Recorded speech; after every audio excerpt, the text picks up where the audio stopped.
Welcome to another Drawing in the Dark. My name is Levi Smith. I draw and tattoo for a living. And today I'm going to do a classic of mine, the SkullMash. I've done a good many of these over the years, and they fit into a strategy of mine I call confidence drawing. Don't forget, merch and social links are in the description, and I'm always considering commissions. First off, if you're here for a drawing lesson, then watch along. Most of what I'm doing in the piece is pretty self-evident, but calling out the play-by-play is kind of exhausting. Just keep in mind to start off with basic shapes, draw with a soft touch at first until you have your concept worked out. I'm using a ballpoint pen here, but go ahead and draw with a pencil if that's more comfortable for you. Use reference if you need, but for this one, I'm just going to go where the piece takes me. So confidence drawing is a strategy that I've been using for a long time. Often, especially when I was younger, and still often enough now, I would run into inspiration blocks, or more frightening, skill blocks, where when I sat down to draw, nothing would come out, or nothing felt like it was working. Part of this was because I didn't always do warm-ups, and would typically jump right into something ambitious or high-minded, and fail to immediately get to the awesomeness that I was seeking, which would be frustrating and demoralizing, and sometimes lead to my setting the work aside and delving into something else like video games, movies, or mindlessly browsing the internet, now known as doom scrolling, until I got some confidence back and got back to the drawing table. Sometimes, though, this would lead to a cycle of getting nothing done and feeling tons of guilt for it, which still happens from time to time. As I got more into wanting to draw for a living, I knew I had to get past these rough starts. And as my art teachers would say, you have to learn to control your muse, not let it control you. You can't wait around until you feel inspired if you're going to be a professional, at least in the world of commercial on-demand illustration, such as comics, tattoos, storyboarding, or small business logo and marketing design. Which leads me to the development of my warm-up strategy, which it took me a while to even grasp the need for warm-ups. The idea of drawing before you work on a specific task or assignment, such as a comic page, tattoo design, storyboard, logo, or whatever, was something that didn't occur to me until another student in art school was talking about his warm-ups. Before that, warm-ups to me were chemical, caffeine, nicotine, and THC. Keep in mind, I went to art school at 18 and didn't start tattooing until I was 27. My art journey between those 2 points was a wild time, from working on independent movies, 3D modeling, animation and graphic design for .coms, strip clubs, high-end, low-end picture framing, billboards, and restaurant signage design. Then I got into tattoo. But warm-ups are a key element to being more deliberate in your work, and deliberate was a factor that I wasn't motivated by until I got to art school. Warm-ups for me are casual, random drawings with no purpose, just to get the hand and brain talking to each other better. And the more casual the drawing, the more effective the warm-ups ended up being. So often I would draw small, on cheap paper that usually had other drawings on it. All of this would lower the spotlight effect, or importance of the drawings, taking the pressure off and letting me just relax into making marks and shapes on the paper without any other goal or purpose. Basic warm-up, doodles. Which then would lead to confidence drawing. This is more deliberate, but without any pressure. I would go into drawing things that are familiar, fun, and easy to complete. The stuff I first started drawing when I was younger, or things that I know I can draw easily. This stuff tends to come out when doing warm-ups, but at this point I want to draw them intentionally. For me, this tends to be skulls. I drew a lot of skulls as a kid. I'm familiar with the elements and structure, and have developed my own shortcuts and style for drawing them, and they're fun for me. So drawing them builds up my confidence. They turn into small successes that my brain feeds off of, which creates a feedback loop of positive reinforcement that I then take to my more important drawing tasks, so that when I start working on more complex, unfamiliar assignments, I don't have to work on getting into the groove while I'm also trying to solve all of the challenges of a piece. And if needed, I'll go back to doing some confidence drawing if I find myself stumped by an element or aspect of a more important work. This kind of low-pressure, relaxed approach actually helps to avoid a lot of burnout and keeps things feeling fluid. Instead of trying to force the art out of yourself, it pours out and leads to achieving the mystical flow state when time becomes meaningless, you get lost in your work, the promised land. I think it's also important to have a few go-to concepts in hand. So when I can't think of what to draw, I draw one of my confidence ideas, a skull, a sword, an eye, and so I'm not stuck thinking about what to draw in the moment, but have a way to get right to drawing, which can help a lot with warm-ups, removing the step of what to draw. I just start with the easiest things I have no doubt that I can draw well. And if I can't, if the quick little skulls the size of a quarter on the back of an envelope isn't working, then it's time to take a break. And those little designs you keep on hand make fun party tricks. When you're out in the real world and get called out for being an artist, you can jot down a little thing in front of people on a napkin and maintain your credibility. I got a job that way once. It also happened to work well in a strip club, but that's a story for another time. So that's my strategy for getting past creative or skill blocks, or just getting started from day to day. Cheap, meaningless paper, quick, easy, familiar subjects, and do those until I feel I'm finding my groove. Sometimes I change up the little drawings I do depending on where I'm at in my journey, but skulls are my real go-to. I also think it's important to have and keep to some rules about the warm-up drawing sessions. No study work. Avoid doing your study practice for warm-ups. Do warm-ups before you study drawing hands or animals or cars or whatever. Get that warm-up out before doing the stuff meant to challenge you or for you to learn from. Study drawing isn't warm-ups. They're definitely not confidence drawing. Also, if you're working on a project like a comic or storyboards, don't let that bleed into the warm-ups either. Drawing characters or figure poses should be avoided during warm-ups, and if you find yourself going into stuff like that, it might be a sign that you're done with warm-ups anyway for the day. Over time, I've developed my warm-up routines to suit my workload, pace, and experience, where I can often go through warm-up exercises as a kind of formality, or better yet, a feature built into every drawing that I do, such as this one, where I start with the very light circular shapes to block out the general area of the drawing, then go in with more shapes to compose the elements I want to use in the drawing. All of this is a communication between my hand and brain, warming up to the more complex and challenging aspects of the piece, doing the parts that are easy and familiar, and saving anything actually challenging for as late as possible in the progress of the piece. And then in this particular instance, drawing skulls as a familiar element allows me the opportunity to explore other aspects of the piece, such as how they merge together, and other elements to add, like the toothy spikes, another familiar element, without overwhelming the composition overall. This and other strategies allow me to build a drawing on the fly, without reference, and with confidence that I could draw it in front of somebody, beginning to end, with a clear and deliberate path all the way through that could be replicated on demand, which to me is what professional drawing is. From there, it's about the kind of professional drawing you want to do that will demand other skills and experience. You may notice that there are artists that specialize in a subject matter, medium, or genre. Thomas Kincaid, a painter of cottage landscapes, didn't do anything that was mechanical like cars or robots. Portrait artists tend to just do portraits. Technical artists tend to focus on cars and machinery. The point is, artists advance to fantastic degrees when they tend to narrow their scope and focus their skills. Bruce Lee said he was more worried about an opponent that practiced one kick 1,000 times than an opponent that practiced 1,000 kicks once each. In my case, wanting to be a comic book artist as a kid through high school and art school, the skill is in being able to draw everything and anything well enough to be recognized in a 2-second glance, or 2 talking animals, which ended up being a skill set that lent well to tattooing. Being able to draw just about anything, not the talking animals. I got those too though. But specialization towards a desired subject is a great way to get good, but not versatile, and too much versatility often comes at a cost towards higher levels of rendering skill, but sometimes more creativity in composition of elements. It's all a give and take. Very, very few artists end up with that DaVinci level of modern magic card awesomeness. That's why they resort to AI.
I also wanted to talk about style a bit, since I have time, and point to my own style here with this piece, and much of the ballpoint pen work that I've been doing for these videos. The semi-chaotic, scratchy aspect of the ballpoint pen is something I personally enjoy. It feels raw, spontaneous, and honest. It feels drawn rather than painted or digitally rendered. Not that those aren't honest. It has a low-brow kind of quality to it that I've been attracted to my whole life. The grit of it all. And also, my skulls aren't anatomically perfect, and in fact, deliberately so. Over the years of drawing skulls, I wanted to get away from the smile and give a different expression to them. Giving them more pronounced eyebrows lets me do a lot of that, and allows me to play around with their expression. A motive from wanting to draw awesome Ghost Rider heads as a kid. And so I developed these various styles to express these kinds of drawings in a specific way. But style in art, generally, is a tricky concept because it's tangible and obvious enough that you can identify an artist by their work, but also philosophical and squishy in how it emerges. There are the imperfect axioms and platitudes about style that you might hear from time to time. My favorite two are these. You don't find your style finds you. And your style is made of the mistakes and shortcuts you make on the path to perfection. And that one, to me, unlocks an important understanding about artistic style, the reach towards perfect representation. When drawing a face or an animal or a car, you want the thing you draw to look as close to the actual thing as possible at a photographic level. And while there is plenty of style in photography, namely compositional style, a stock photo of a race car isn't really seen to bear any style. And a perfect drawing of that race car photo isn't going to bear a lot of style either. Yet, if I took a stock photo of a race car and drew it by sight, no tracing, grid, or any other tools for accuracy, the car drawing I would end up with would bear the imprint of my actions and decisions in drawing the car and how close it is to the original photo. It would naturally bear a style in the inevitable mistakes I made in perspective, mechanical accuracy, lighting, textures, and use of the tools applied. If I drew it too light or too dark, if my measurements or proportions are off, even to minor degrees, will show clear difference in my drawing versus the photo. Those differences that equal not perfect are your style, your hand in the process. That style can be changed deliberately by studying the errors of one drawing and rendering them differently in the next, as well as practicing different elements of the photo, such as the shiny smooth texture of the car body or the rubbery texture of the tires, and drawing lots and lots of cars to become more comfortable with the elements, proportions, perspective, and details, until drawing cars at a photographic quality become a task within your reach. Then your style can move on to other aspects or representations of drawing race cars, from changes in medium or rendering style, as drawing good cartoon cars takes as much knowledge as drawing realistic ones, to drawing fictional cars in angles that aren't even found in photographs. Picasso is a great example of rendering skill and style and the visual knowledge that style is built on. What that guy was doing as a teenager to what he produced when he was in his 60s and 70s really shows a wild evolution in style and expression. And he literally unlocked a lot of concepts of style that were never explored before him. Because once you get to a point of accurate representation of a subject, and then are able to reinterpret that subject in a new way that adds to the sense of the subject, style itself becomes a tool, where moving into one style or another for the sake of the piece becomes part of the skill set you have access to. It's usually at this point of an artist's journey that it becomes too difficult or complicated to explain it to a beginner when they ask, "How do I find my style?" And it takes drawn out explanations like this that people don't often want to listen to, or even say. There is a saying, a master has forgotten more rules than the apprentice is yet to learn, which is why we also need teachers. Not that I'm out to be one, but there is so much in the world of expression to contend with that once someone does develop a grasp on how they use art to achieve that expression, it ends up too personal to explain to someone else. You wouldn't get it anyway. Each creative journey is unique, and so are its solutions. But no matter how amazing or strange someone's house might look on the surface, most foundations are still the same, and those foundations can be taught by those who you cross paths with along the way. Art teachers, classmates, coworkers, fellow creatives online, and the great heroes of your inspiration are the teachers. The true game in art is expression, and becoming skilled at that expression, which demands that you know it, live it, and that it's actually yours. That it's your journey through reality and culture that has generated the reflections and criticisms you make of it. Also, I think it's true that the better an artist gets in their form of expression, the stranger they get. It's the real trade-off we make in the pursuit of our grand expression, not only to see behind the curtain, but to work there.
And if you've gotten this far, then accept my gratitude.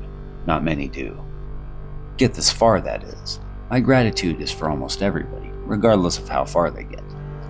If you've watched any of my previous drawing videos, then you may be aware that I've been working through the process of finding my own style and voice for this damn series, and I'm thinking this one might be a turning point. It's taken nearly a month from drawing the piece and editing the video to getting to do the audio, and while a good bit of that has been because of time constraints and working to catch up with my tattoo work, I just didn't know what to say with this one. And with the time to fill in these videos, I wanted to have more of something to say than trying to say something to fill the time. Does that make sense? It does to me. I figure that I'll be able to fill the time better with something to say, and it will be less of a long slog trying to script out a video essay for my goddamn drawing video this shit thing. Sorry, it's not an easy pursuit, but I like it. For some stupid reason I can't quite articulate. I like it. But my artistic journey and what I've learned as an artist, the philosophy I've developed, I think could be interesting. Because I don't want to do the step-by-step tutorials. I don't want to do the drawing class in a video. I really want to talk about my experience and some odd stories on the way, dash in some art history, and get technical when it seems to be necessary for the narrative. An artist talking to artists at different places on their journey from my point in mind. And that's what I do want to do here, while I draw a thing. I've got this structure I'm also developing for the videos. I like how the intro's developed, and here at the back end of the video, I plan to get a little bit more casual, do some shop talk and personal takes on my own progress, maybe dabble in some other commentary if the opportunity presents itself, so few people will hear it anyway. Truly, thanks for stopping by and watching to the end. I hope you are entertained. All of this is, of course, just my perspective and experience. If you want to disagree, agree, add to, or otherwise comment on my words and statements, please do. Don't forget to do the like and subscribe thing. You know how it goes. And I'll be back with the next episode when it's ready.